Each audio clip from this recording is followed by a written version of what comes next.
while the nation was at war. Their contributions were indispensable, yet for generations, our service was hidden, unrecorded, and dismissed. Philadelphia became the first of the many cities across the country to now correct those injustices. The origins of the Women Veterans Recognition Day are rooted in another pivotal moment in American history, June 12, 1948, the signing of the Women's Armed Forces Service Integration Act. This act allowed women to serve as permanent, regular members of the United States Armed Forces. Before that day, women served without rank, without benefits, and without recognition.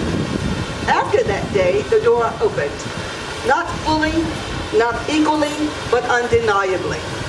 Today, states across the nation recognize June 12th as Women Veterans Recognition Day. Thank you, we're having it anyway. June 13th will be our date of recognition here. And Pennsylvania is among them. Philadelphia has embraced this day with intention, with equity, and with a commitment to honoring the full diversity of women who have served.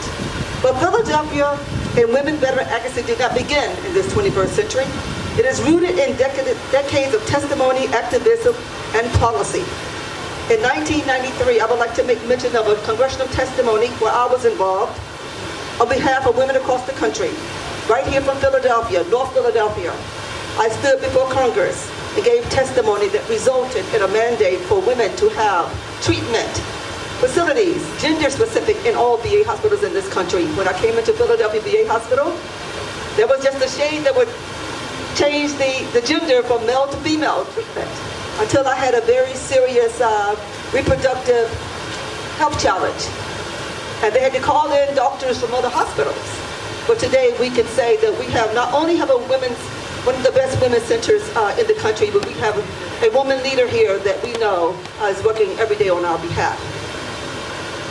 It is required that military sexual trauma, which was long ignored, minimized, and dismissed, it be given the proper attention, as well as the providers there in Philadelphia will be given training so they can understand what goes into the lives of women who experience violations while they were serving on active duty.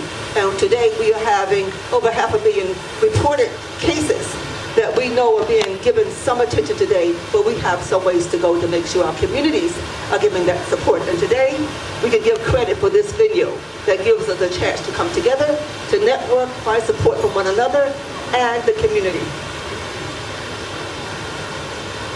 In 1993, where there was this legislative agenda, it followed by 1994's legislative platform that gave Congress the funding to establish what we have today is the Center for Women Veterans in Washington, D.C., which is where I was declared a trailblazer at the same year that we were introduced to our amazing leader here.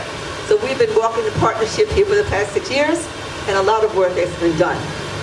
Congresswoman Maxine Waters of California, she introduced the legislation to establish the Center for Women Veterans. We have great leaders, including women veterans, working every single day to make sure that we are heard across the country. In 2006, we advanced that work even further by formulating the first nationally recognized women veterans platform specifically designed to address military sexual trauma right here in the city of Philadelphia. The first organization to identify women veterans here in this city in 2006 at the Mount Everett Church of God in Christ. For the past 20 years, we are celebrating 20 years this year. And this kind of a platform today gives us an opportunity to network for those of us who are unfamiliar with the work that's been done, but there are so many people that are doing work here, and we're going to come together. I think that it's very, very important that we continue to unite